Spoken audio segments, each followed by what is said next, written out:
Welcome to SMB Stars, a talk show celebrating small business owners. Starting a business is bold and exciting, but it's also challenging. In this talk show, we put the spotlight on small business owners who have taken the bold step of starting out on their own and learn from their incredible stories. My guest today is Farah Hussain. I'm incredibly excited to chat with her. Farah, welcome to the show, and please, why don't you start with introducing yourself? Yeah, thank you, Komal, for having me. I'm so excited to be here. I appreciated what you had shared with me before this call about how there's a lot of content around there around later stage businesses, around corporates, but there isn't as much around people who are just starting out.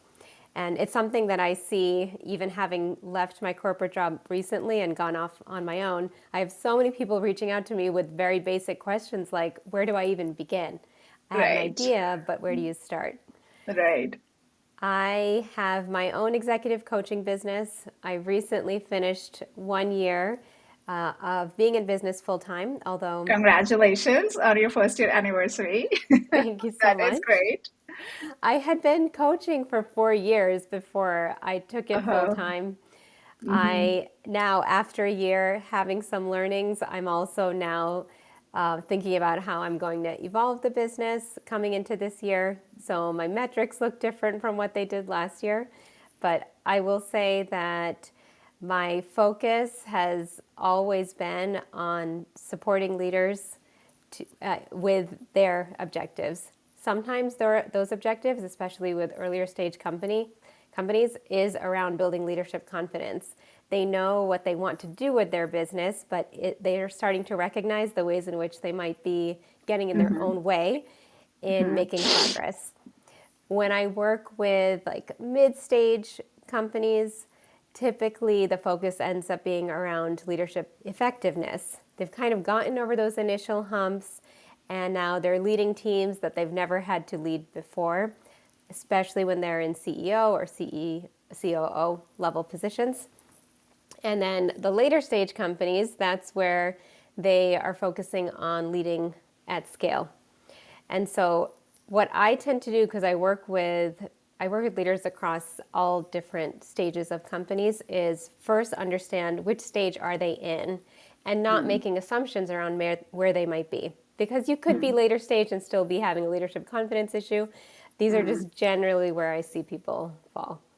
Okay, awesome. So your business, you serve all the way from startups at very early stages to big corporations and kind of helping people in those within those big corporations with their leadership roles. Fantastic. Well, welcome to the show. Thank you for that intro. Let's kick things off.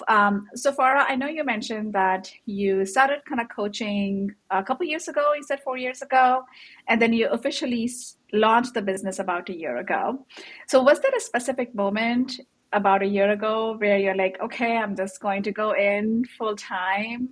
Like, what was that process like for you going from like working in corporate, kind of doing this as a side gig and then jumping in full time? What was that like?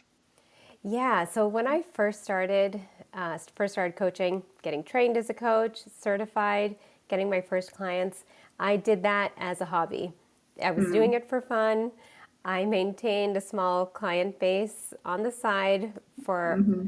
over 3 years How did you before start that as a hobby? That's a very interesting hobby to have. I I'm know, just and going like to get like a coaching certificate and become a coach, and that's my hobby. That's very interesting. I got into it for a couple of reasons. As far as the coaching itself goes, and then I'll tell you about the timing. The Uh-huh. coaching itself is something that I realized had just been a common thread in my life, even from Mm. the time early when I was in college. As soon as I had guidance to give, I would start giving it to whomever I could. And Okay. that was not coaching. I think that was more mentoring and advising. Uh-huh. And I almost wonder sometimes if the reason I leaned into it was because my parents are immigrants to the US. It's not like we came here with having a network to lean on when Correct. it came to navigating anything, navigating school, navigating careers. And so even like when I got into college, I would look within our own community at people who needed support through high school, looking at colleges for the first time. When people were applying for their first internships, I used to read people's resumes for them. And so there was a lot of like career mentoring and advising that I had doing for years Mm, for fun on the side. And I got to a place in my corporate career where for the first time in like 15 years, I felt like I knew what I was doing. I was settled in my role. I had a team. It was very much a 9 to 6 job, which work had never been for me up until that point. And mm-hmm, that was when I said, you've always had this interest. mm-hmm, Coaching is a profession. mm-hmm, There are skills that you need to be a coach that are different from the skills I might have been using to manage my team up until that point. mm-hmm. And so it was that got me to say, I'm just going all in. Okay, okay, that's very cool. So for a lot of entrepreneurs, right, there is something that inspires them to start their business. And for you, it looks like you've been doing some sort of coaching, mentoring, advising for a long time. And as you've been doing that, like what did you enjoy about it? Like what was it that kind of kept going back to like advising and mentoring? And you mentioned it was just like for on the side for fun. Like what was fun about it for you? Like what did you enjoy about it? The thing that I loved most about it was seeing people have their aha moments, Nice. seeing people find a perspective or a path that they had not seen on their own. Okay. Okay. That's And then of course the result, like where did they get there once they had that aha moment. But it was yeah. that. Okay. Okay. All right. So now moving into how did you actually so you decided that you wanted to start this, go on in this full time. How did you fund the business initially? What was that like? And how did you get your first client? I'm assuming by this time you already have an active, set of people that you're working with. But when you went full time, like how was that getting your first paid client, I guess? Yeah, so actually I became a business well before I called myself a business. Okay. When I was in my coaching certification, they required that we have paying clients.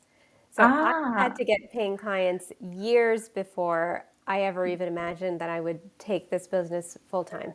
okay. And how was that process like? How did you Yeah, get how did you convince anyone to, yeah. to become a paid client? What was that like? Well, you know what I will say? I think, especially in the tech industry, I've been in the tech industry for most of my career. When you work in tech, you're constantly thinking about scale. What's the Hmm. size of the market? How big could this be?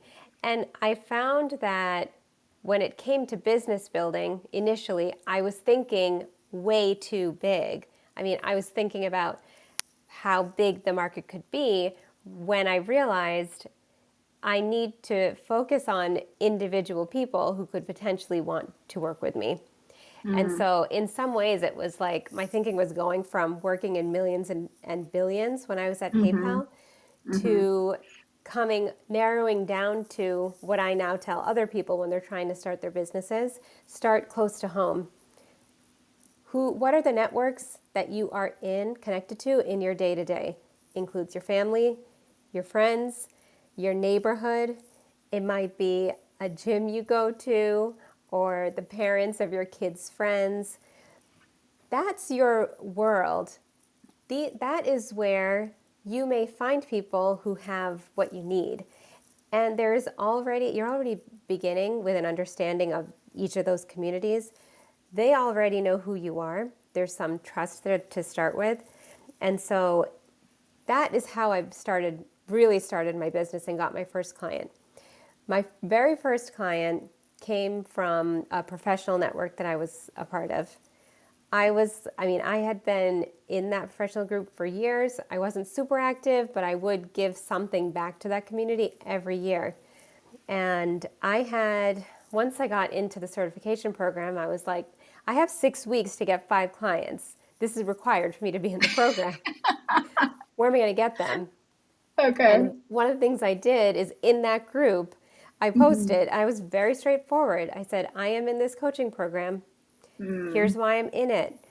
Here's what I'm offering. I have 5 slots for people who Mm-hmm. might need support with X, Y, and Z. I wanted to offer it to this community first, Mm-hmm. and the opening is here until Y date. When I look back at that, now I get into my head so much when it comes to marketing and sales, but when I look back at that, I got 3 clients out of that. That's impressive. All of them were strangers. None of them knew who I was before. And Okay. when I look back at that, it's like it worked because I started close to home. Yeah. It worked because I was straightforward around what I was offering, how they could engage with me, how to self identify, whether it made sense for them to engage with me. Mm-hmm. And like this is a sales tactic I should use much more often, but there was a deadline. Like it was like I'm opening, and this was a very honest, it was actually an honest offer. I did Mm-hmm. offer it up to them first. I didn't offer it to anybody else. Mm-hmm. And I gave them that time frame, and I got some people interested out of it, and then they converted as well. Okay, that's a very impressive story of how you got your first set of customers. And something you mentioned, Farah, is so true, right? As people building businesses in the very early stages, you get so caught up on how do I acquire so many customers, but you don't know, like you don't know, and you don't know how you can solve problem for thousands of customers, but you can know how to get your one customer and how to solve problem for that one customer, and then move on and get your second customer and solve the problem for the second customer. So I think that's a very fantastic perspective there. So tell me how you're evolving the business. So you have been a year into this, and at the beginning of the conversation, you mentioned that you're looking to evolve your business. So tell me how what the last year has been for you, and how are you looking to evolve the business? Yeah. Okay. Thank you. I have so many thoughts on this. So Yes. the the first thing I will share is yes, I've been in business full time for 1 year, but I have been coaching for 5, and Mm-hmm. so I have been working with leaders one on one for over 700 hours at this point. That's a Mm-hmm. lot of data points from the last 5 years. And a couple of things I have learned as I've worked with leaders is what their needs are at different stages, as we started talking about. So, what are the kinds of problems that are out there? How can I get people from A to B in a way that is true to my process, but is also honoring the objectives that they want? And so, like over the past year, I think one thing I've done a really good job at that I don't want to lose is making sure that I am meeting my customers exactly where they are. Mm-hmm. When they first come to meet me, I might see what their problem is, but leading a conversation with them on where I think they are is not helpful at all. Because especially as a coach, my job is to help them ground themselves ground themselves in what's important to them and Mm-hmm. the path forward that's going to be important to them. And Mm-hmm. so meeting people where they are has been like one thing that has been really important in acquiring new customers, but Mm-hmm. also helping in getting them to where they want to go. So there's like 2 things. I think no matter what size company you are, what stage you might be at, that you Mm-hmm. just cannot abandon, which is meet people where they are, show them, let them be seen and heard, and get them the result. Like I think those 2 things are just result in terms of where they want to be. Those things are Okay. really important. I wouldn't take that away from this last year, but there's like when I think about how I want to evolve my business, I think about it like partly in I'm partly making a like soul centered decision around it, and partly like a very practical decision around it. Okay. On the soul centered side, my business has 3 values. They Mm-hmm. are impact, transformation, and a value that I call oneness. Mm-hmm. Doing one on one coaching, which has been predominantly what I've done up until this point, I am evoking transformation and I am helping people have the impact that they want to have. Those 2 things are in place. But this third value I have around oneness to me is about the interconnectedness of everyone and everything.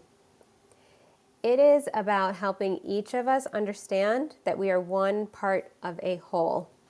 Mm-hmm. And so if I want my business to live that value, I want to lean more into team coaching. I'm specifically like leaning into leadership teams. In some ways, I've done it a little bit, so I have exposure and I have some insight to help me get started. But in some ways, Mm-hmm. I feel like I'm at a beginning because Mm-hmm. over the last 5 years, I proved out that one-on-one offer, the process, like Yeah. what works. I Mm-hmm. have hypotheses around the leadership team. My Mm-hmm. like soul is committed to the leadership team. I Mm-hmm. still have a lot to learn there. But that's one reason why I'm like evolving. That's the soul-centered way of looking at it. Then Okay. when I'm thinking about it like as a CFO, as a CEO, a CFO, even a COO, Mm-hmm. I am thinking about what's going to help me make my business sustainable. Mm-hmm. That is like the most important thing to me right now. It's not scale, it's sustainability. Mm-hmm. Because this last year, my goal for myself was to, I don't mind sharing, to hit 6 figures. I'm going to hit Mm-hmm. 6 figures in revenue. I thought it was a pipe dream Mm-hmm. because less than 15% of coaches ever make 6 figures in a year. Oh, really? I didn't know that. Okay. Yeah, it's really small. And like that's another conversation. But yeah, Okay. so I thought like this is my pipe dream. But Mm-hmm. I hit the 600. I hit the 6 figures this That's year. awesome.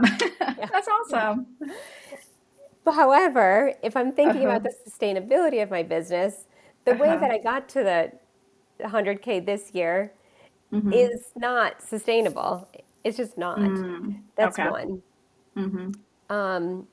And so when I think about the sustainability of the business, what that means to me is that I'm not going to be caught in some feast and famine cycle, that Mm. I have some sort of consistency, Mm. whatever that looks like. I mean, it should consider seasonality. All industries are different, but I have consistency in terms of the interest I'm getting into my business, and then the process that people have to go through before they become a client, and then what my delivery cycle looks like.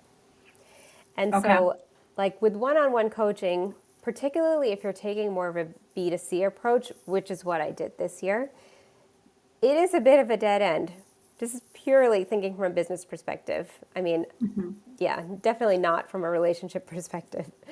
It's a bit of Okay. a dead end Mm-hmm. because some of those clients, especially if it's B2C and people are funding it on their own, people do Mm-hmm. not have endless funds to continue coaching, even if Correct. they're finding value in it.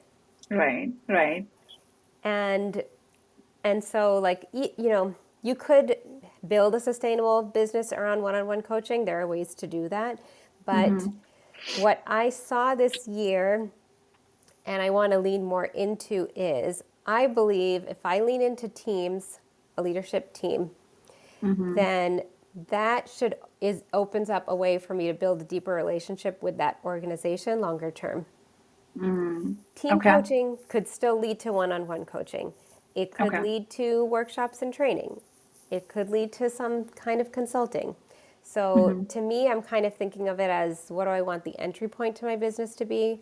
Mm-hmm. How can I deepen or increase the lifetime value of a customer over time? Mm-hmm. And I think this is where it is, while still on this side, the soul side, while still Mm-hmm. allowing me to lean into that third value that I haven't Okay. been meeting yet. Okay. All right, Farah, we're gonna have to unpack this. There I is a know, lot said a here. lot. So so let's first start with it's super impressive that you have these values and just a year into the business, you are using these values to now grow your business. So how did you come up with these values is the first question. So I did hire a copywriter to help me. Okay. The reason why I hired her is because she's kind of like a coach copywriter.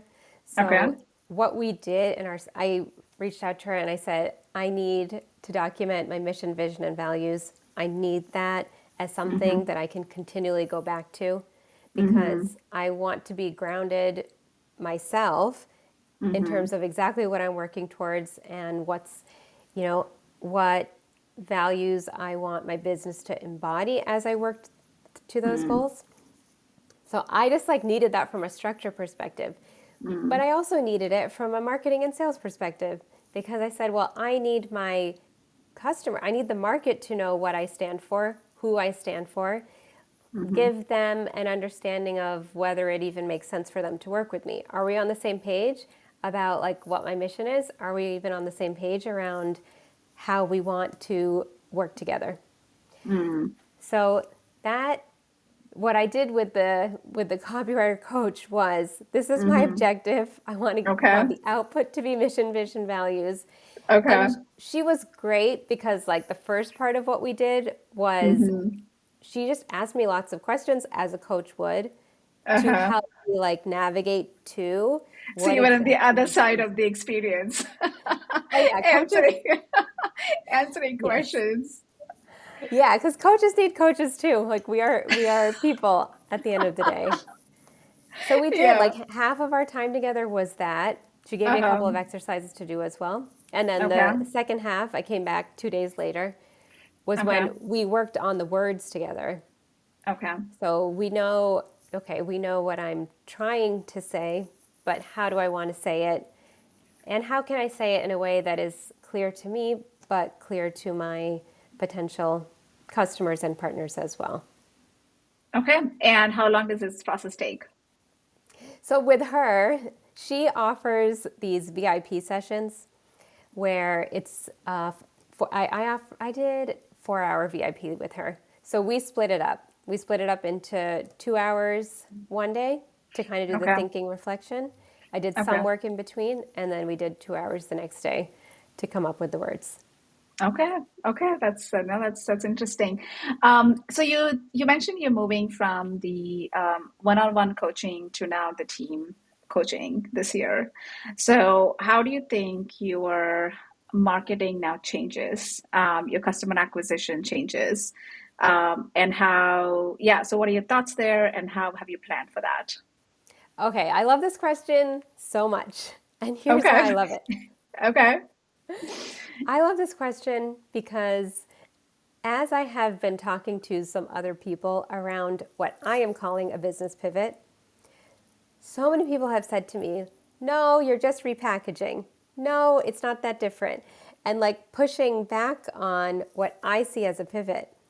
The reason why I see it as a I don't pivot, necessarily think it's repackaging. I think it's another option, right? About how you're thinking of growing the business. yeah, I'm with you. And that's why I loved your question because the marketing and sales absolutely changes. When you have, what I was doing was primarily B2C.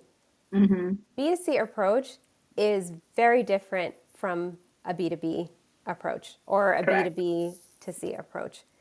It doesn't mean that I didn't have some B2B motions last year. I did.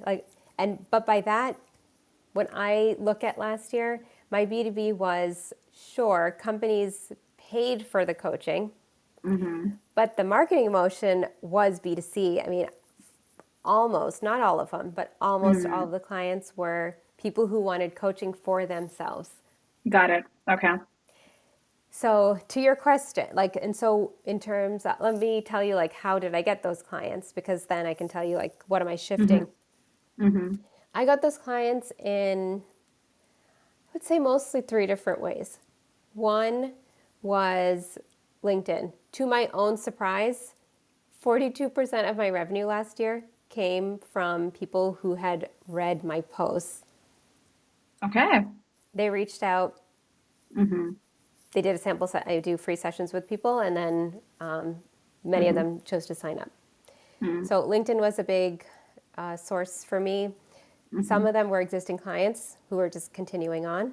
Mm-hmm. Some of them were events where just like I was doing more, I guess you could call traditional networking through those Mm-hmm. events. Mm-hmm. And there was one or two that came in last year where people found me through a Facebook group. Like there was an HR leader who said, I'm in this moms in tech group Mm-hmm. and I saw your name come up more than once in the group. So she reached out. We had a conversation a few months later. I ended up working with one of their leaders. Okay. So that was like the before. But to your Mm-hmm. question, how do things have to change now that you're Mm-hmm. B2B? Mm-hmm. When I think about the motion now, it doesn't mean that any of the things I've done previously couldn't be activities that are part of the B2B.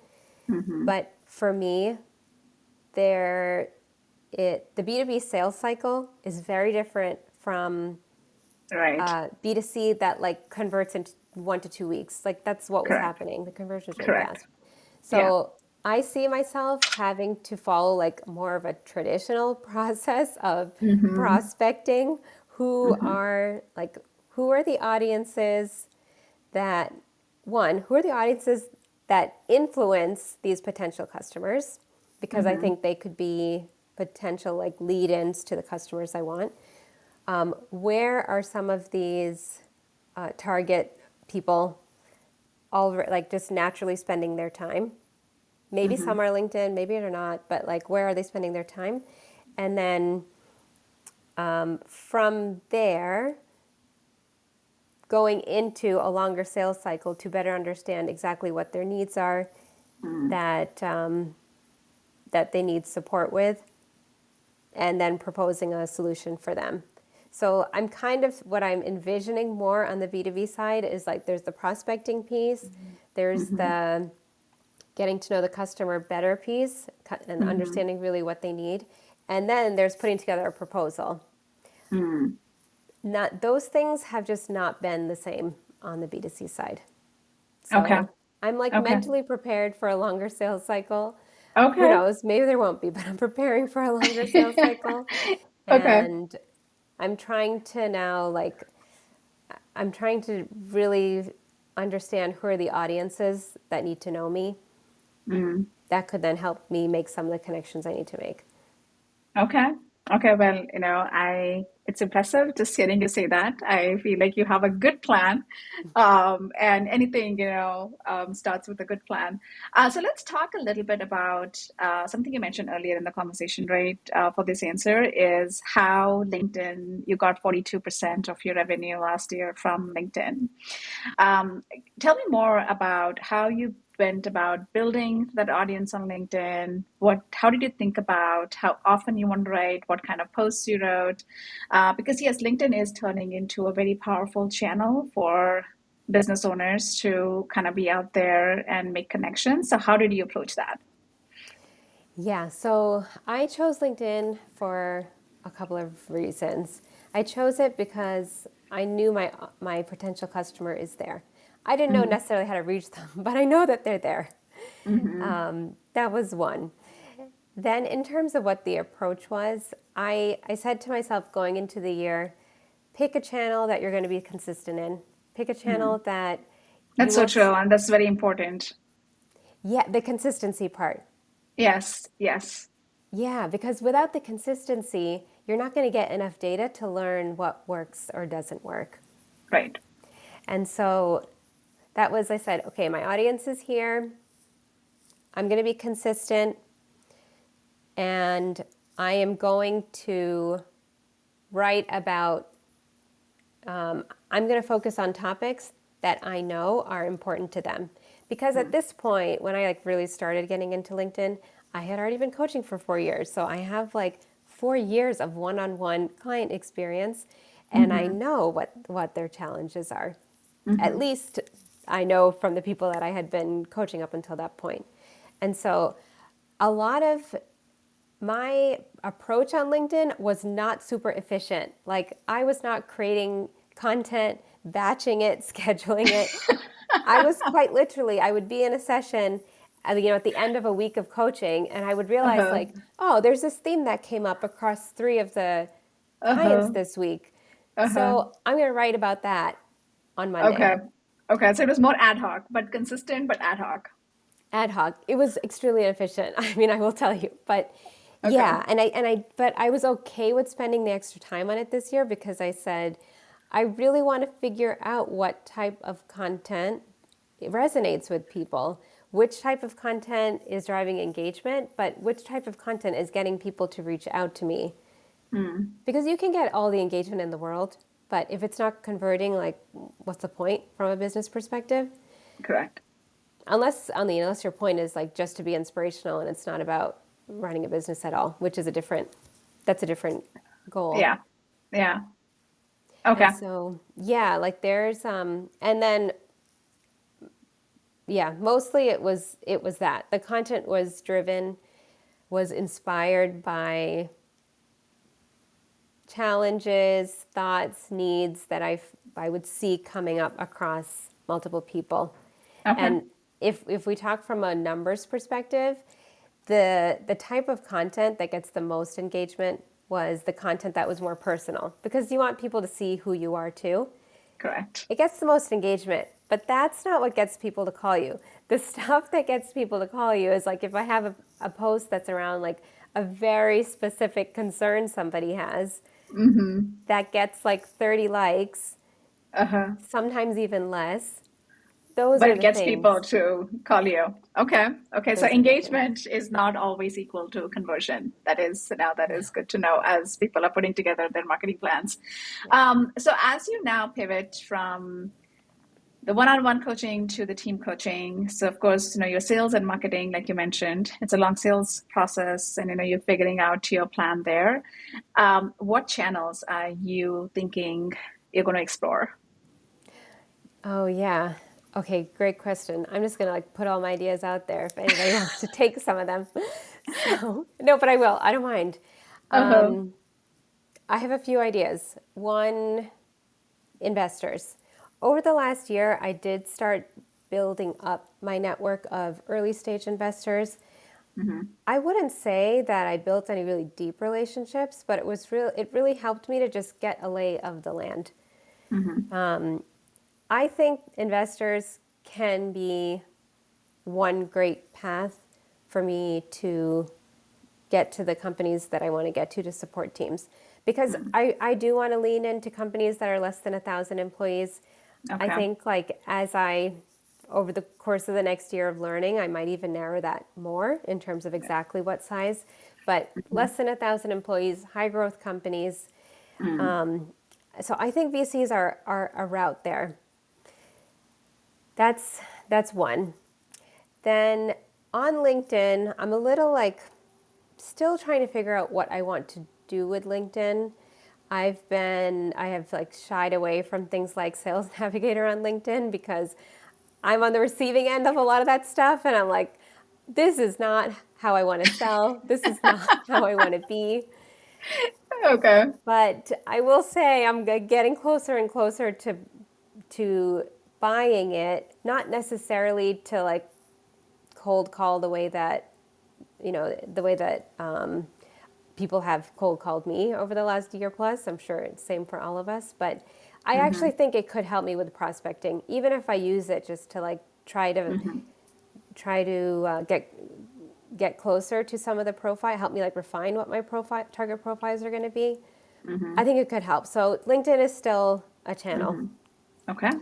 And then the third one, I want to be more intentional around like the types of events that I attend.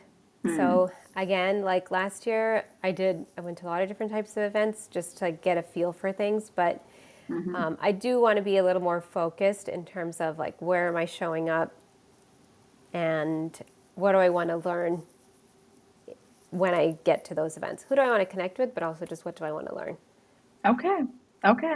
Well, this is all great. This is all great. Really, Farah, like I feel like you have very interesting sort of ideas and a very concrete plan on how to execute those ideas. So I'm super excited. I'm sure the team pivot is going to pan out just great. All right, so now we let's talk a little bit about what kind of tools you use to organize, your business, and now as you grow into a different segment. So LinkedIn, you mentioned, is a powerful tool. You use it for sales and marketing and outreach. But are there other tools? Like, how do you leverage technology in growing your business coming from the tech world? Yeah, and this is so embarrassing for me to answer because because especially coming from the tech world, I mean, I look across my business and I'm like, you don't have any automation. You don't. It's so easy from the outside for me to know Uh-huh. what a well-oiled machine could look like Uh-huh. and actively choosing not to lean into it because Mm-hmm. just because of the stage that I'm at and I'm one person. And so when I have to think about where am I going to invest my time, what I Mm-hmm. have done, especially when it comes to tech, tools and tech, I just think about what do I absolutely need in place so Mm-hmm. that I can focus my time on the sales and the delivery and still make sure nothing else falls apart. So it's kind of like what are the bare minimum things I need in place? I will absolutely need to like optimize them at some point. But I'll give you examples of that because I've thought of it more as like what are specific tasks that I need done rather than Mm-hmm. even thinking about the system. It's like what are the tasks I need done that I just like don't want to put a lot of time into because it's Mm-hmm. not sales and delivery oriented and like Mm-hmm. find a tool to help me with that. Mm-hmm. So, for example, I do have accounting software. I use QuickBooks. Tried Okay. other things. I feel like this happens to a lot of people. You try other things and you just end up in QuickBooks. Yeah. I mean, it's simple and easy to use, so why not? Once it's set up, it's simple and easy to Once it's set up, use. yeah. Yeah, yeah, Exactly. And so yeah. the setting up was painful, and I ended up hiring people to do it because I was like, I Okay. just can't. I just can't spend Okay. time on this. Okay. But like I have QuickBooks set up, Mm-hmm. and it is what it does the things I need it to do. I can very clearly see my financial reports, so I know what is happening across the business. Like it Mm-hmm. takes me 1 second to like pull it up and look at it. Mm-hmm. I do send invoices through that, so I can see what needs to go out and what has not been paid, Mm-hmm. and then I can see how much money I have. So all of that is just like right there. It's Okay. just right there. Okay. I do have an accountant. I do have they have bookkeeping services that sometimes I use part of that when I need it. But Mm-hmm. for the most part, the way I've thought about it is as the CEO of my business, I need visibility into the financials. I need to make Mm-hmm. sure I am requesting money when needed and I'm receiving money when I need it. But like Mm-hmm. that's about it. Anything more than Mm. that, like doing my taxes, I'm not going to do that. Like the accountant's going to do that. Okay. Okay. So basically focusing on the core part of your business and then finding tools and finding options to offload other parts of the business, still staying very much in the loop on what's happening, but making sure you're offloading so that you have time freed up. That's great. And I guess what is one thing about you that people don't know and would be surprised to know? Let's end the talk show with that. Okay. One thing a lot of people don't know is Hmm. that I was a studio art major in college, which Okay. is painting. Okay. So you Um, love painting. Do you have any art around the house which you have made? I do. Actually, both of these things behind me are mine. Wow. Okay, I can see the one on your right, but You not could probably, one on, yeah. yeah, Yeah. and that one's like facing the other direction. They Okay. are. A lot of people don't know that, and I, I find that it does influence the way I it does influence the way that I think about my customers. Not necessarily always my business, but it influences the way I Mm-hmm. think about my customers. It influences, it kind of does influence the way I run my business too. And here's how I would say it does. Mm-hmm. Even when I was in corporate, I think it influenced me there. When because I was a studio art major, one of the things that is common to our every class that you take Mm-hmm. is we are required to participate in what you call critiques. A Mm. critique means you quite literally put your work in front of the class and then everybody talks about it. Okay. What's good about it? What could be better? You Mm-hmm. do that. We used to do it every single week, at minimum every week, depending on the class. And Mm-hmm. what I appreciated about those critiques is that it teaches you to not get too attached to anything that you've created. And I think, Hmm. like, even especially when you're a business owner, I mean, everything is so personal. So personal, yeah. Yeah. Or you're in corporate and, like, you've spent weeks or Yeah. months working on Yeah. something, and then Yeah. the company decides to scrap it for whatever reason. It decides Yeah. to change another direction. And Yeah. there was I still remember there was like one example. I can't remember the exact context, but when I was at PayPal, I think Hmm. like I had worked on something with the team for a really long time, and then direction Hmm. was changing, and like Hmm. people were really upset. And that was when I realized like this is the this is the studio art part of me that is able to move on really fast, because if Mm. there is a better way or a different way Sure, why to not? get to where we're trying to go, like it's Yeah. fine. It's fine that I Okay. stayed up like half the night to make that thing for cause today, because there is a better way. Okay. Okay. Awesome. All right. Well, that was a good way to end the show. Farah, thank you so much for coming on the show. I personally learned so much from you. So thank you for sharing all of your insights and all of the things you've done so far to grow your business and things you plan to continue to do as you grow your business. Thanks again for coming on the show. Thank you so much.